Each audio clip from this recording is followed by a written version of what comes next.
तो फिल्म की कहानी 1981 के रूरल इंडोनेशिया में सेट है। रिनी सेदा नाम की लड़की अपने डैड बारी सुओनो, ग्रैंडमा रेमा सेदा, 3 छोटे भाई बहन टोनी, बॉन्दी और इयान के साथ में घर में रहते हैं। उसका सबसे छोटा भाई इयान बोल नहीं सकता था और वो उससे साइन लैंग्वेज में कॉन्वर्सेशन किया करते थे। रिनी की माँ का नाम था मवानी सुओनो, जो कि एक फेमस सिंगर थी किसी जमाने में। कई सालों से एक मिस्टीरियस इलनेस का शिकार होने के कारण से वो बेड रिडन हो गई थी। उसको एक बेल दिया गया था जिसके सहारे जरूरत पड़ने पर वो आवाज किया करती थी। इसके चलते रिनी, टोनी और उसके डैड मवानी की देखभाल किया करते थे। फिल्म के पहले सीन में हम मवानी को बेड पर एक एंशिएंट लैंग्वेज में चैंटिंग करते हुए देख पाते हैं। अब जो 1980s का समय था वो विनाइल रिकॉर्ड्स का था। तो अब हम रिनी को एक ऑफिस में देखते हैं जहां पर वो अपनी मॉम के साथ काम करने वाले एजेंट से मिलने आई थी।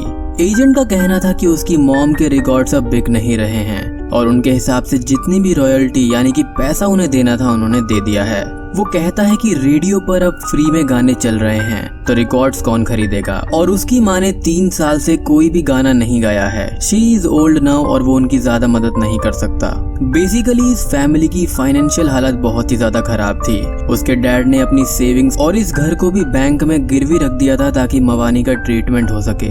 अब एक तरफ ये पैसे वापस लौटा नहीं पा रहे थे जिससे घर भी खतरे में था, और दूसरी तरफ रिनी की माँ की तबीयत भी बिगड़ती जा रही थी। तभी रिनी को उसकी मॉम की बेल की आवाज सुनाई देती है और देखने पर उसकी मॉम रूम के खाली कॉर्नर को देखकर जोर जोर से बेल बजाने लगती है। वो एकदम डर गई थी और शौक में बेल बजा रही थी, but Rini calms her down. रात में रिनी का दूसरा भाई टोनी देर से आता है और अपने डैड को कुछ पैसे देता है जो कि उसने बाइक बेचकर इकट्ठे किए थे। इसी बीच बॉन्दी रिनी को अपने स्कूल के रिलीजियस टीचर की एक बात बताता है कि जब भी कोई आखिरी फैमिली मेंबर मरने वाले के कब्र से 40 स्टेप्स दूर जाता है तो कुछ पल के लिए वो डेड व्यक्ति फिर से जिंदा होता है, और जब उन्हें ये पता चलता है कि वो कफन के अंदर हैं तो वो फिर से मर जाते हैं। इस बात पर रिनी का ये कहना था कि ये सब एक सुपरस्टिशन है। एक खास बात ये थी कि इनकी फैमिली के अंदर कोई भी रिलीजियस नहीं था और वो कभी भी प्रे नहीं किया करते थे। अब एक रात टोनी अपनी मॉम के हेयर को कॉम्ब करने लगता है पर उसकी मॉम के हेयर झड़ने लगते हैं और अचानक से उस रूम की खिड़की खुद पे खुद खुल जाती है। खिड़की बंद करते टाइम उसकी माँ अपने आप थोड़ा सा उठकर उसकी तरफ भयानक तरह से देखने लगती है, जिससे टोनी थोड़ा सा डर जाता है। बाद में रिनी अपने डैड को अपनी मॉम के साथ में अकेले में बात करते हुए देखती है। आधी रात को रिनी को एक सपना आता है जिसमें उसकी मॉम के रूम के अंदर एक औरत है जो कि व्हाइट ड्रेस में है। खिड़की के पास से वो शमशान को देख रही थी। रिनी को ये लगता है कि ये उसकी मॉम है, बट तभी उसको अपनी असली मॉम की बेल की आवाज बेड से सुनाई देती है। उसकी मॉम इशारा करके उसे वार्न कर रही थी। अब वो व्हाइट ड्रेस वाली औरत पीछे मुड़ती है और अजीब तरीके से हंसती है। उसका स्किन कलर भी व्हाइट था और वो उसकी मॉम की तरह दिखती थी। इस चीज से रिनी डर जाती है और नींद से घबरा कर उठ जाती है, यानी कि ये बस एक सपना था। अब रिनी को वाकई में उसकी माँ के रूम के अंदर से बेल की आवाज आती है और वहाँ पर उसकी माँ खिड़की के पास खड़ी हुई थी और बस वो उसी वक्त जमीन पर गिर जाती है। She was dead. सारी फैमिली रोती है और दुख का माहौल छा जाता है। अगले दिन सभी लोग, गांव वाले और गांव के स्पिरिचुअल लीडर जिन्हें सब लोग उस्ताद कहते थे, वो सब मिलकर मवानी का फ्यूनरल रखते हैं। फ्यूनरल के बाद उस्ताद जी का बेटा हेनरा रिनी से मिलकर खुद को इंट्रोड्यूस करता है। दूसरी तरफ बॉन्दी कब्र से 39 स्टेप्स दूर चलने पर रुक जाता है। रिनी के पूछने पर वो ये बोलता है कि यदि मॉम फिर से जिंदा हुई तो क्या होगा, बट रिनी उसे समझाकर घर ले जाती है। अब शाम को सारे विलेजर्स मिलकर रिनी के घर के अंदर प्रे करते हैं। रात में सोते वक्त बॉन्दी काफी डरता है, कब्रिस्तान उनके घर के जस्ट सामने ही था। ये देखते हुए उसके डैड उसको आराम से सोने के लिए कहते हैं। रिनी के डैड उसको और टोनी को ये कहते हैं कि वो कुछ दिन के लिए सिटी जा रहा है पैसे कमाने के लिए। रिनी और टोनी घबराते हुए ये कहते हैं कि वो उनके बिना कैसे रहेंगे, बट उनका पिता ये कहता है कि they are grown ups now. और उस जमाने में सेल फोन्स नहीं थे तो इमरजेंसी में कांटेक्ट भी नहीं किया जा सकता था, जिसके चलते ये थोड़ा सा डरे हुए थे। अब रात को बॉन्दी को डर के कारण से नींद नहीं आती। वो अपने रूम की खिड़की से कब्रिस्तान में एक आदमी को देखता है जो कि टॉर्च लेकर कुछ ढूंढ रहा होता है। दूसरी तरफ टोनी अपने रूम में रेडियो सुन रहा था, बट तभी अचानक से उसको उसकी मॉम की बेल की रिंग सुनाई देती है। वो घबराकर उसके रूम में चेक करने जाता है तो वहाँ पर वो बेल अपने आप हवा में बज रही थी।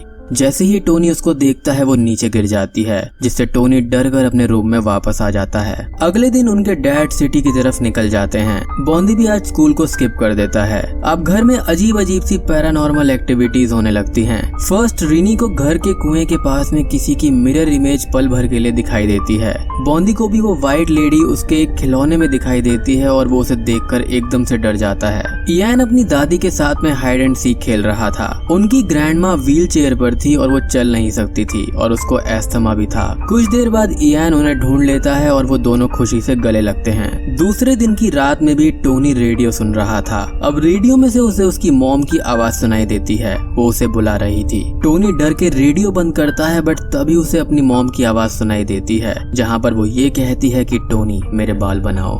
उसी व्हाइट लेडी की परछाई उसको दिखती है और वो बेड से नीचे गिर जाता है। अचानक से उसके हाथ में उसकी मॉम की हेयर की कॉम्ब भी आ जाती है, जिससे वो डर के लाइट ऑन करता है, पर वहाँ पर कोई भी नहीं होता। रात को बाथरूम से आने के बाद इयान रूम के सामने डर के खड़ा हुआ था। जब बॉन्दी पूछता है कि क्या हुआ, तो वो इशारा करके अपनी मॉम के पोर्ट्रेट को दिखाकर ये कहता है कि मॉम से डर लग रहा है। अब बॉन्दी एक व्हाइट कर्टेन को लेकर उस पोर्ट्रेट के सामने उसको फेंक देता है, पर कर्टेन पोर्ट्रेट पर जाकर रुक जाता है और हवा में ही लटक जाता है और वहाँ पर जो कुछ भी था वो इन दोनों पर हमला करने के लिए आता है। इससे बॉन्दी डरकर एकदम से चिल्लाने लगता है और उसको कॉपी करके इयान भी चिल्लाता है। इन दोनों की आवाज सुनकर रिनी वहाँ पर आती है और बॉन्दी ये कहता है कि मॉम के गोस्ट ने उन पर हमला किया था, जिससे रिनी उन दोनों को शांत करवाती है। यहाँ पर हम ये देख पाते हैं कि उनकी ग्रैंडमा किसी के लिए डरते हुए एक लेटर लिख रही थी। मेनवाइल टोनी अपनी माँ की कब्र के पास जाकर उनकी बेल और हेयर कोम रख देता है और उसकी माँ की आत्मा की शांति के लिए कामना करता है। दूसरी तरफ हेंड्रा रिनी से मिलकर बताता है कि उसने फ्यूनरल वाले दिन किसी लेडी को देखा था जो कि विलेज की तो नहीं थी, और उसने उस रात को कब्रिस्तान में भी जाकर चेक भी किया था, पर वहाँ पर उसको कुछ भी अजीब नहीं लगा। यानी कि उस रात बॉन्दी ने जिस व्यक्ति को उस कब्रिस्तान में देखा था वो हेंड्रा ही था। बट यहाँ पर शॉकिंग ये था कि हेंड्रा ने उस व्हाइट लेडी को फिर से उनके घर के अंदर देखा था। उसका कहना था कि ये किसी इविल स्पिरिट ने उसकी माँ का रूप लिया है। Their house is haunted. Rini का ये कहना था कि उस्ताद जी के बेटे होकर ऐसा सुपरस्टिशन, बट वो कहता है कि वो काफी ज्यादा ओपन माइंडेड है अनलाइक हिज फादर। हेंड्रा उनकी फैमिली को अपने घर पर आकर रहने का ऑफर भी देता है, बट शी रिफ्यूजेस। दूसरी तरफ हम ये देख पाते हैं कि ग्रैंडमा खुद पे खुद ही सांस भरते हुए अपने व्हील चेयर से उठ जाती है और कहीं जाने लगती है। रिनी जब घर आकर देखती है तो वो अपनी ग्रैंडमा को कुएं के अंदर मृत पाती है और उनका फ्यूनरल किया जाता है। ऐसा लगता है कि जैसे किसी ने उनको फोर्स किया हो ऐसा करने के लिए। यहाँ पर बॉन्दी की हालत काफी ज्यादा खराब थी, एज उसने अपनी ग्रैंडमा को सबसे पहले कुएं के अंदर देखा था। रिनी को उसकी ग्रैंडमा का लिखा हुआ लेटर मिलता है। उन्होंने किसी बुद्धिमान को ये लेटर लिखा हुआ था। अब रिनी और हेंड्रा उस आदमी को मिलने जाते हैं, जहाँ पर वो ये कहता है कि वो और उसकी ग्रैंडमा क्लोज थे, पर उनकी ग्रैंडमा को उनके दोस्त से शादी करनी पड़ी। वो कहता है कि उनकी ग्रैंडमा उनकी मॉम से उनके डैड की शादी के लिए तैयार नहीं थी। कई सालों तक उनको बच्चा न होने से भी उनके रिश्ते के अंदर खटास आ गई थी।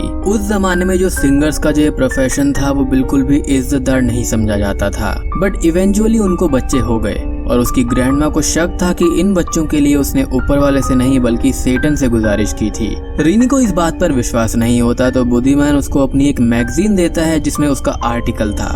उसका कहना था कि वो लोग उनको नहीं ले जा सकते अगर वो सब एकजुट होकर रहें। Rini was still confused, but वो ये कहता है कि आर्टिकल को पढ़ो, सब कुछ समझ में आ जाएगा। तभी उसके घर पर एक ब्लाइंड व्यक्ति आता है और उसको मसाज थेरेपी की टाइमिंग याद दिलाता है। इधर बॉन्दी नींद में ये कहता रहता है कि वो अपने छोटे भाई को नहीं मारेगा, वो उससे बहुत प्यार करता है। जब रिनी वापस आती है तब तक वो पूरी तरह से पजेस्ड हो चुका था, किसी से भी बात नहीं कर रहा था। रिनी और टोनी को ये लगता है कि वो ग्रैंडमा की डेथ से अभी भी शॉक में है। रात में सोते टाइम बॉन्दी इयान को इशारे से ये कहता है कि वो उसको जान से मार देगा, जिससे इयान अब डर के सो जाता है। बीच रात में इयान को एक दरवाजे से आवाज आती है, तो जैसे ही वो डोर को ओपन करता है तो उसके अंदर से लंबे नाखूनों वाले काले हैंड्स दिखाई देते हैं। वो डर कर चिल्लाने की कोशिश करता है, बट ना बोल पाने के कारण से कोई भी साउंड नहीं होती। वो भागने लगता है तो एक नेल में उसकी शर्ट फंस जाती है और हम उसकी ग्रैंडमा को उस डोर के अंदर देखते हैं। बट वो बच जाता है और ग्रैंड माँ भी डोर के अंदर चली जाती है। अगली सुबह रिनी को अपनी माँ का एक विनाइल रिकॉर्ड मिलता है। उसको रिवर्स में प्ले करने पर ये पता चलता है कि वो एक चैंटिंग है जो कि एक एंशिएंट लैंग्वेज में है। और रिनी को इयान घर के बाहर बॉक्स के अंदर मिलता है जो कि रात को डर की वजह से वहीं पर सो गया था। रिनी उसको घर में ले जाकर ये कहती है कि वो सब उसके साथ हैं और उसको किसी से भी डरने की जरूरत नहीं है। अब टोनी उस मैगजीन के आर्टिकल को पढ़कर रिनी से ये कहता है कि इस आर्टिकल के मुताबिक जो औरतें बच्चों को जन्म नहीं दे पाती थीं, तो वो डिमोनिक कल्ट को ज्वाइन कर सकती हैं और वो लोग उसे बच्चा देते हैं। लेकिन इस चीज की सिर्फ एक ही शर्त होती है कि जब भी उसका आखिरी बच्चा 7 साल का होगा तो उसे सेक्रीफाइस के तौर पर कल्ट को दिया जाएगा।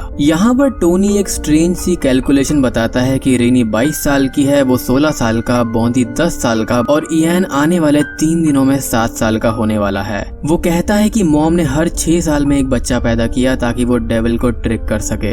उसका ये कहना था कि मॉम की पार्टीज में हमेशा कुछ लोग उनके आसपास में रहा करते थे। वो अपनी फोटो एल्बम दिखाकर एक एग्जाम्पल देता है कि उसने एक बार एक व्यक्ति से पूछा था कि वो कौन है, पर उसने कोई भी आंसर नहीं दिया। टोनी का कहना था कि आर्टिकल के मुताबिक ये कल्ट के मेंबर्स हैं। जब भी ऐसा बच्चा 7 साल का होता है तब लिविंग डेड आकर उसको ले जाते हैं, पर वो तभी उसको ले जा सकते हैं जब फैमिली के मेंबर्स उस बच्चे को उनको खुद से दे दें। रिनी का ये मानना था कि ये सब एक सुपरस्टिशन है। अब वो इयान को खाना देने जाती है, बट तभी ग्रैंडमा की व्हील चेयर खुद पे खुद चलने लगती है। रिनी अब पहली बार ग्रैंडमा की इमेज को सामने वाले ग्लास में रोते हुए देखती है और इस बार वो भी डर जाती है। घर में उस्ताद जी आकर ये कहते हैं कि ये कोई इविल स्पिरिट है जो कि उनको परेशान कर रही है। हम रूम के अंदर उस इविल स्पिरिट को भी देख पाते हैं। वो उनको अल्लाह से प्रे करने के लिए कहते हैं। खैर अब रात में रिनी प्रे करने के लिए रेडी हो जाती है। उसको मुंह धोते वक्त वो व्हाइट लेडी फिर से दिखाई देती है।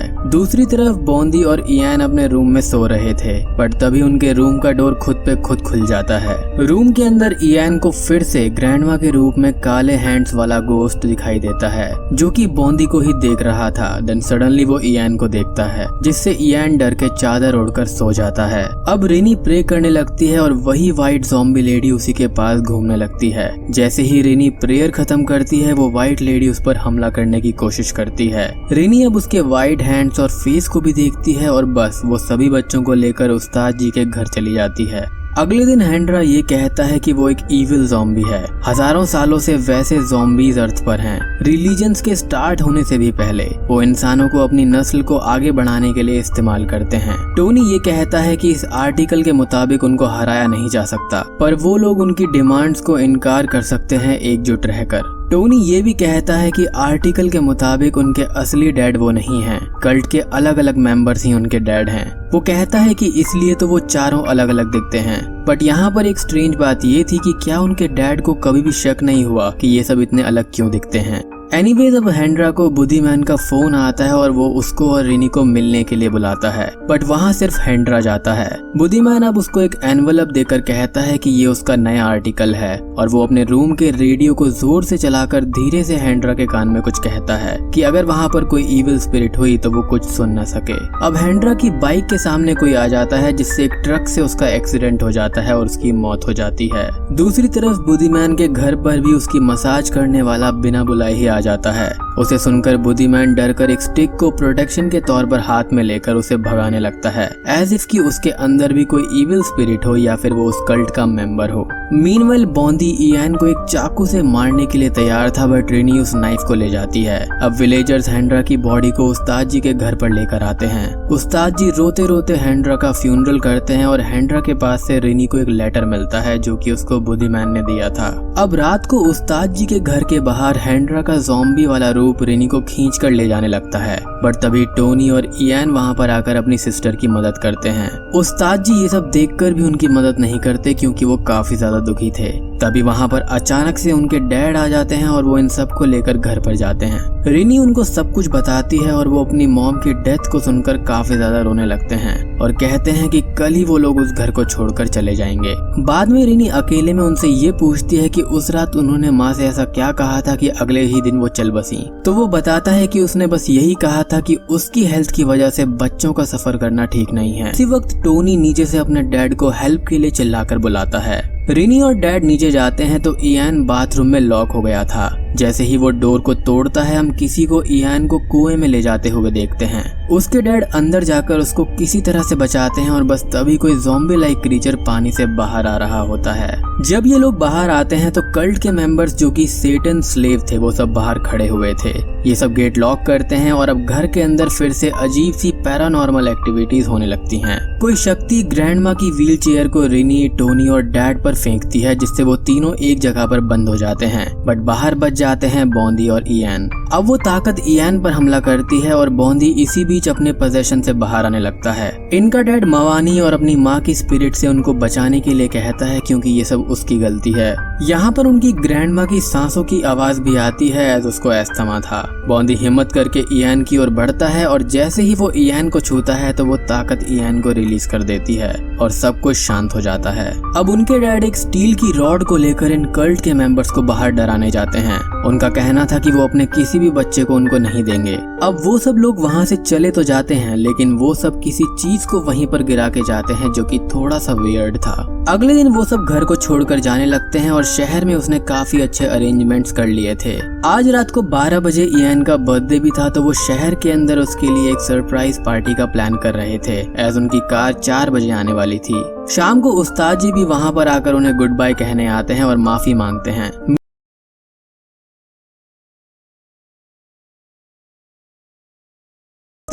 अब रात के 10:30 बज जाते हैं और टैक्सी वाला वहाँ पर नहीं आता। यहाँ पर उस्ताद जी भी आज उन्हीं के घर पर रुकते हैं। तभी वहाँ अचानक से इलेक्ट्रिसिटी चली जाती है। बाद में रिनी को हैंड्रा का एनवलप याद आता है। पढ़ने के बाद वो टोनी को ये बताती है कि ये बुद्धिमैन का अपडेटेड आर्टिकल है। कल्ट के मेंबर्स उसको लेने नहीं बल्कि सेटन के लिविंग डेड के फॉलोअर्स को क्लू देने के लिए आते हैं। वो घर के आसपास की रेड सीड्स के बारे में भी कहती है कि वो लिविंग डेड को जगाने के लिए थे कि जब डेविल का बेटा 7 साल का हो तो उसके साथ उसकी लिविंग डेड की आर्मी हो। और इतने दिनों तक सिर्फ इयान पर ही हमला हो रहा था, ना कि उस पर, टोनी पर या बॉन्दी पर। उसको लगता था कि ग्रैंडमा की आत्मा ही इयान पर हमला करके उन्हें बचाने की कोशिश कर रही थी, जो कि बिल्कुल सच था। तभी उन दोनों को वो व्हाइट लेडी जिसका चेहरा मवानी से मिलता था वो उनके डैड के कमरे में जाते हुए दिखाई देती है। दे वर स्केयर्ड एज हेल। रिनी के पिता को अपने हाथों में एक बेल मिलती है और बस जैसे ही वो अपने बगल में देखता है तो उसकी बीवी दिखाई देती है जो कि पूरी तरह से ज़ॉम्बी बनी हुई थी। वो डर के अपने बच्चों के पास चला जाता है।